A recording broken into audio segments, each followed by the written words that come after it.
Well, we've reached the end of the course, and this is the conclusion: multiculturalism in Asia.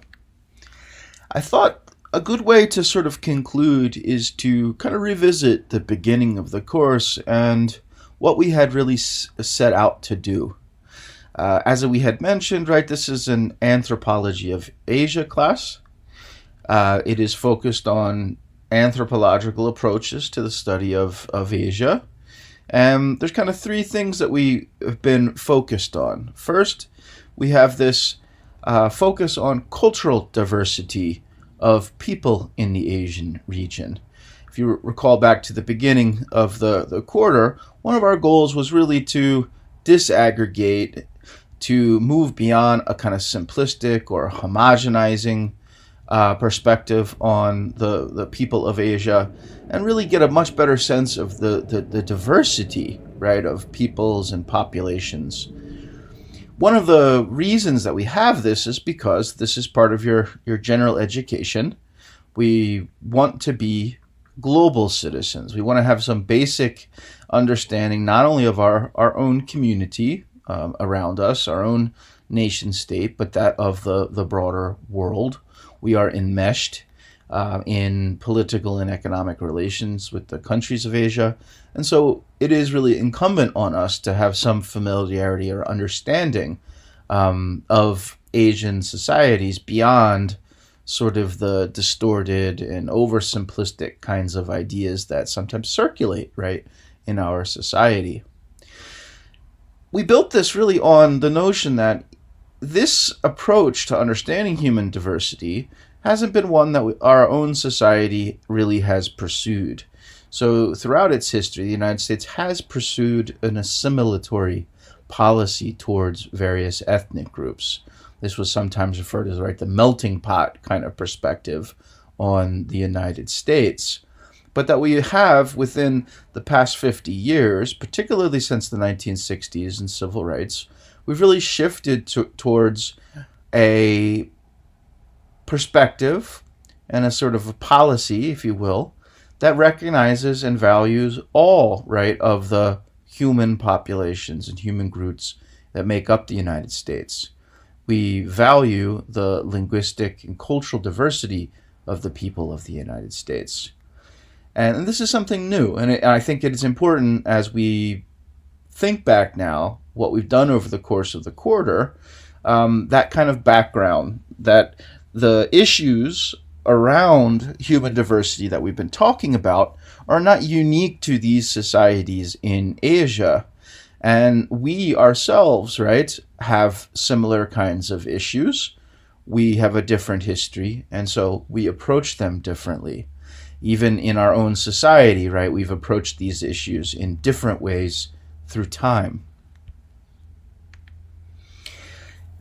To begin the kind of discussion of human diversity in Asia, to think through, right, this problem of diversity in Asia, I introduced at the beginning of the quarter the philosopher Will Kymlicka, the political philosopher, who's actually written a lot about multiculturalism in places like the United States, but also Canada, Australia, South Africa, and so on. But also in Asia. So Will Kymlicka has not only wrote about multiculturalism as exists in these so-called, Western societies, he's also looked at this as it's played out in other societies of the world. And I think his work is a good starting point if we're going to think about diversity, and we're going to think about what we would call multiculturalism, right? A non-assimilationist perspective on human diversity.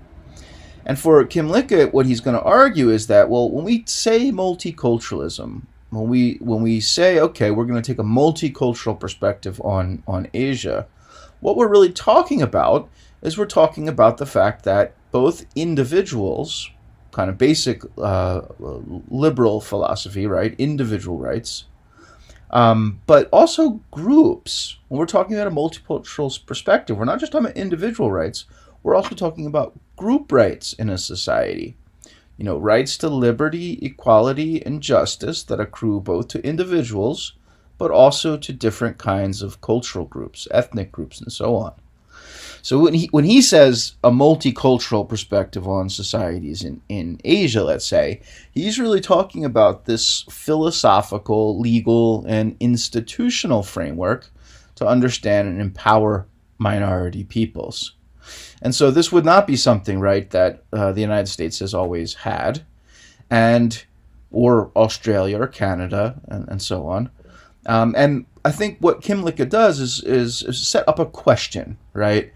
That as we begin to look at human diversity in Asia, he's basically saying, or has said, that we really need to ask the question of whether or not our multicultural perspectives are appropriate for Asia.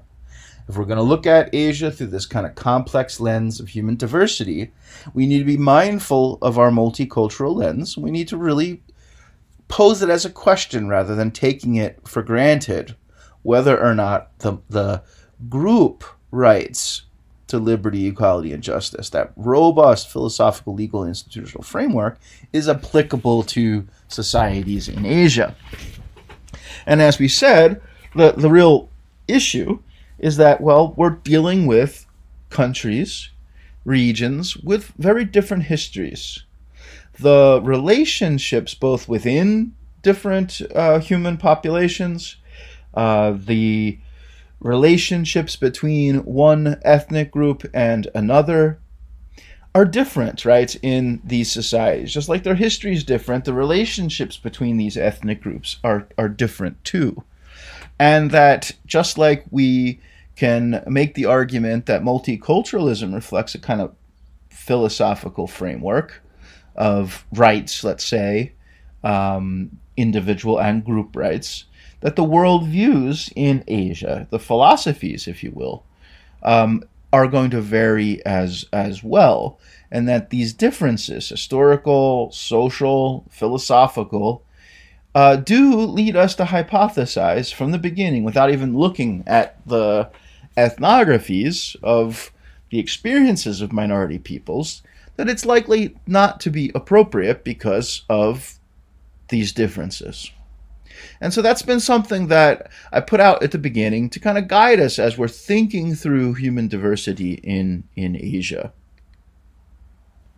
So now let's kind of recap what we saw. We began with South Asia. We looked at the country of India, and we argued that, well, it was formerly an Islamic federated state, so that the territory India kind of came into being under this kind of Islamic federated state, but that we've had a lot of changes from then, right? We've gone through colonialism, British colonialism, and that India is now a post-colonial federal democratic republic, and that it does have today an expanding Hindu nationalism. So, or you really should probably say Hindu ultranationalism, that you have a state that's coming to terms with all of these different peoples in one political unit, and that having come out of past politics, both indigenous in the sense of the Islamic federated state, but also external in terms of European colonization. And that you have, on the one hand, approaches that recognize that diversity and difference, but you also have a movement among the ethnic majority of the country to define the nation, right, in terms of Hinduism, in terms of a particular cultural, and in this context, a religious background. So what we saw was that, yeah, there is actually a high level of engagement with multiculturalism. I mean, it was a British colony, and so you have similar kinds of ideas about individual and group rights in a place like India.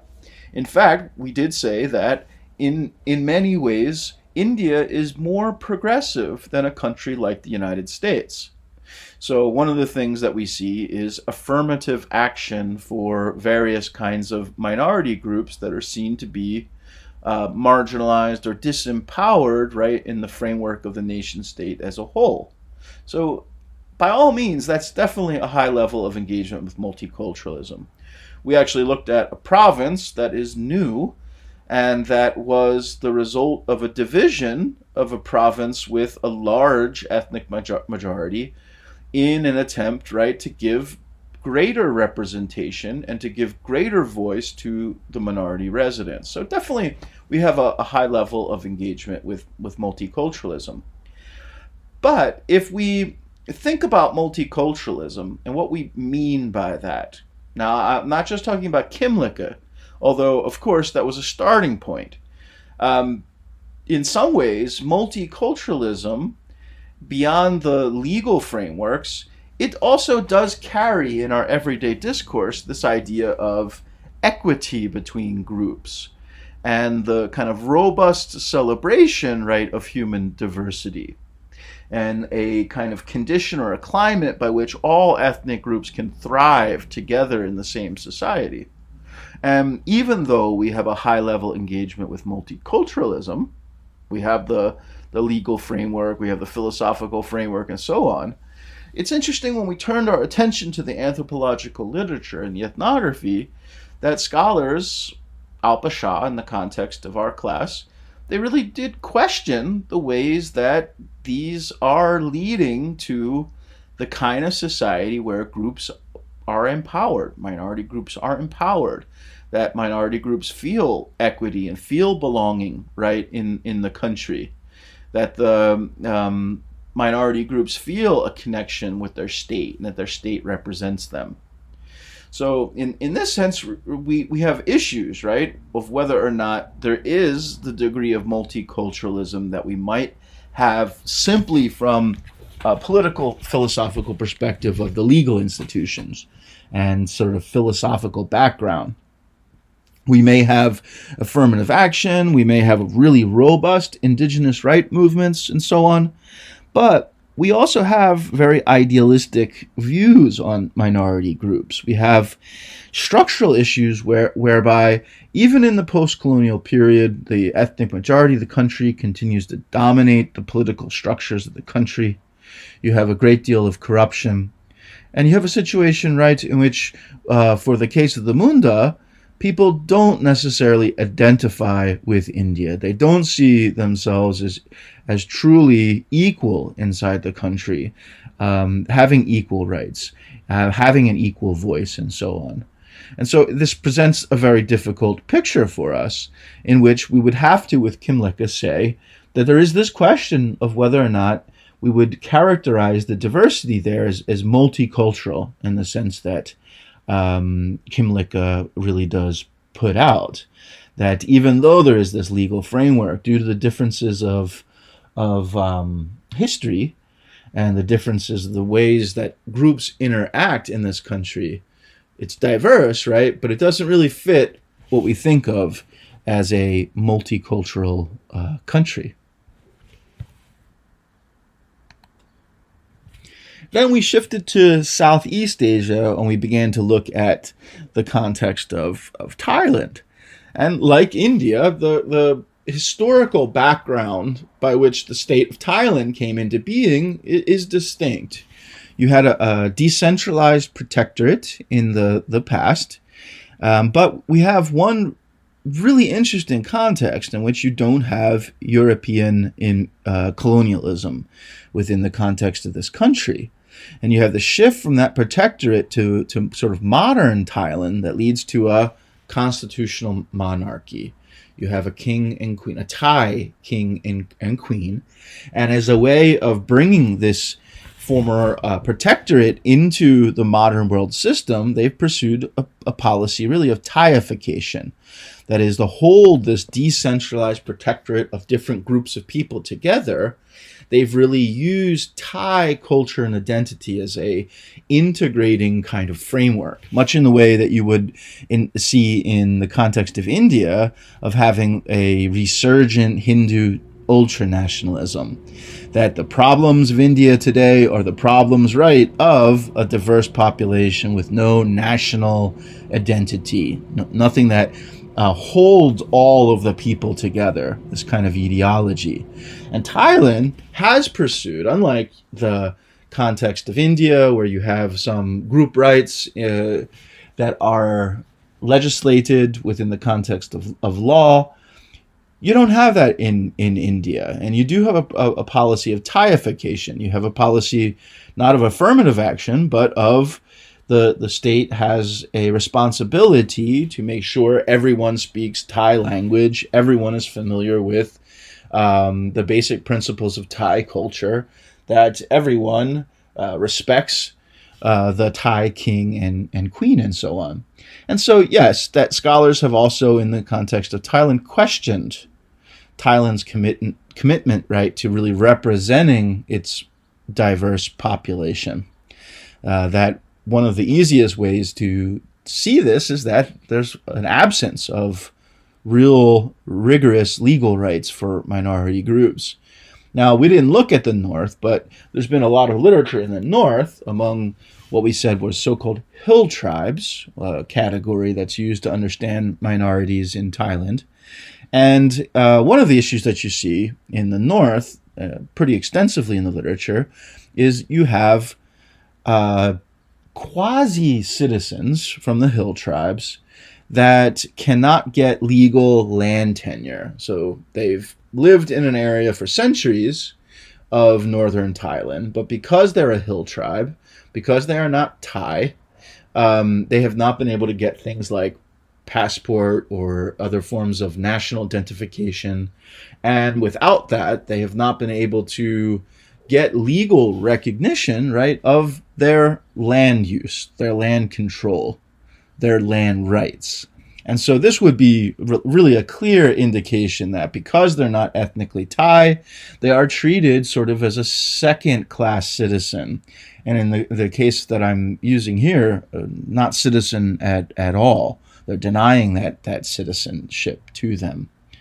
And so we looked at new kind of literature that's developing, looking at minority issues in the south of Thailand, and we see a complex situation. We see the Malay minority that does have criticisms of the Thai political control. You have the development of an insurgency and acts of terrorist violence.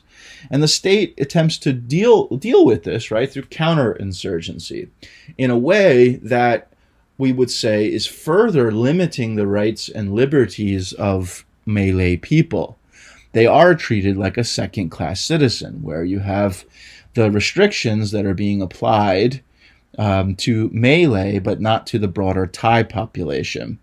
And you have the counterinsurgency that is not only suppressing kind of terrorist violence, but is a form of violence against the Malay themselves. And we saw that clearly with the increase in, let's say, rapes through counterinsurgency tactics, but the unwillingness really of Thailand to address this issue of Thai violence against the Malay, just in the context of the rapes themselves. And so again, if we're back to this idea of, well, we're looking at the diversity in these countries, and can we classify this as a multicultural? Yeah, it is a diverse population, but this is multicultural in the sense that we put out with Kim Licka's political philosophy. Again, we would say, no, there is this absence of group rights that makes it, sure, it's a diverse country, but it's not multicultural in the sense that there are these philosophical and legal frameworks that are attempting to try to get equity and belonging among all ethnic groups in society. Then we ended sort of with China as our final case study for East Asia. And China was at one point an absolute monarchy. It had an expansionist imperial legacy that also involved a very diverse population brought into one geopolitical territory. And then through time, it sort of departed. It had what we call semi-colonial interactions with European powers, but it pursued a socialist path of development, where India and Thailand could fall into what we might call third world paths of development, allied with capitalist countries. China pursues a socialist path, a one-party socialist republic. And again, it's that specific of history, that historical dynamic that becomes important in understanding, on the one hand, human diversity, but on the other hand, the degree to which we might characterize, right, the country as multicultural. So scholars have raised a lot of questions. In many ways, the system of political administration and the ethnic autonomous regions are kind of classic multicultural institutions. Autonomous regions for ethnic minorities really are classic multicultural types of institutions.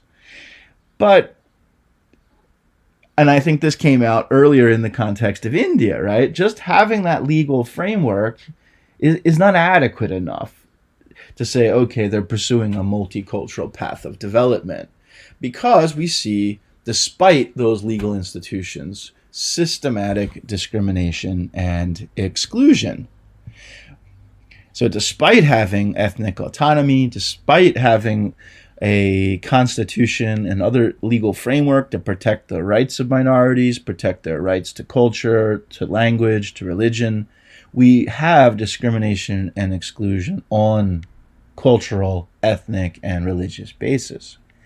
And again, in the context of our ethnography that we looked at, looking at the issue of Uyghur people in the northwest of the country, that dissatisfaction with Chinese governance, social problems like unemployment, and so on, have led to an ethnic separatist and Islamic terrorist set of practices. We have events that are labeled as terroristic and are associated with ethnic minority actors like the Uyghur. And rather than, let's say, really valuing the voice of minorities and the criticisms that minorities have of Chinese governance, we looked at a kind of counterinsurgency that goes far beyond the scope of that of southern Thailand, and which has actually been labeled cultural genocide. So under the rubric or the name of counterinsurgency, counterterrorism, securitization, we have a huge, broad initiative that's suppressing a lot of ethnic Uyghur culture, ethnic Uyghur religion, huge suppression of those activities. We have things which are operating outside of the law. So we talked about the re-education camps, and although the law has been modified since to accommodate those, they were running and they were up and detaining ethnic Uyghur even before there was any legal status for them to exist. And it's this kind of unique government, right, that comes out of a unique historical process there, that despite being diverse population, and despite having some of the legal and philosophical aspects of multiculturalism, that we would be really hard-pressed to call China multiculturalism from what we're seeing among the Uyghur. This kind of genocidal situation that we're seeing is really in some ways a complete opposite, right, of a classic multicultural. All groups have a sense of belonging and have a sense of rights and a sense of role in the broader multi-ethnic society. That's not what we're seeing there, and we have a lot of criticism among minorities against, right, this state initiative. So I think what we have here now by the end of the class is we have a much more maybe robust and critical perspective, right, on multiculturalism in an international sense as it applies to places in Asia, in a global sense, right, of the general education. And hopefully it gives us a new perspective, right, on multiculturalism at home. That multiculturalism can't be reduced, despite what Kim Lick has said, to a legal framework. That he is right when he moves from kind of defining it in terms of that framework to this idea that we need to ask the question of whether it's applicable beyond the countries of which it originated, places like the United States, places like the UK, places like Canada, and so on. That you really do need to understand their histories, our histories, in how we came to think in terms of multiculturalism and how we've come to operate in terms of multiculturalism. It reflects a lot of the colonial encounter, what was happening before the colonial encounter, what happened through the colonial encounter, and that process looks very different in a place like India, in a place like Thailand, in a place like China. And so the ethnic relationships and the legal frameworks in which they are embedded and their sense of shared belonging across ethnic groups really has quite a bit of variability with what we would see here. And I think one of the things that for me in teaching about this and thinking about this is just the notion that we really need to understand if we want to characterize or we want to think through the multicultural nature of human diversity in different countries, in countries abroad and in the global system. If we want to look specifically at these societies in Asia, we can't just look at the state framework. We really do need to understand the population's own sense of whether or not the state is a good thing, whether or not the state that came into being through that history, both the pre-colonial history, right, that the Islamic Federated State, or these other decentralized political units of the pre-modern world, as they developed and changed into these modern states of India, Thailand, and China, whether or not populations have accepted them, whether they have a legitimacy in the eyes of the population. This is a crucial question to understand the degree to which, right, this idea of multiculturalism that we have is appropriate for the diversity in the country. If we're thinking about the Munda or the Malay or the Uyghur, we really do need to take into account the way that they, right, see the state. It's not enough to just look at state initiatives. We really do need to understand how people, the population themselves, understand things. And I think that is one of the ways that anthropology contributes. We do field work when possible, or we do as close to we can, right, of field work, depending on the political sensitivities and so on. But we try to get that on the ground perspective from people. And in this sense, we might end with a critical perspective, right? That if Asian societies are working towards multiculturalism, like in our own society, a lot of work to be done. We may characterize the United States as multicultural, but we also need to recognize the huge amounts of problems. We need to understand the sentiments, right? The ways of viewing the U.S. government among minority peoples. We may need to understand the sense of ambiguity, the sense of uncertainty, the sense of distrust, and so on. In our own society, in thinking through the applicability, right, of multiculturalism, the degree to which we've achieved, right, these goals of being a multicultural United States rather than a assimilatory U.S.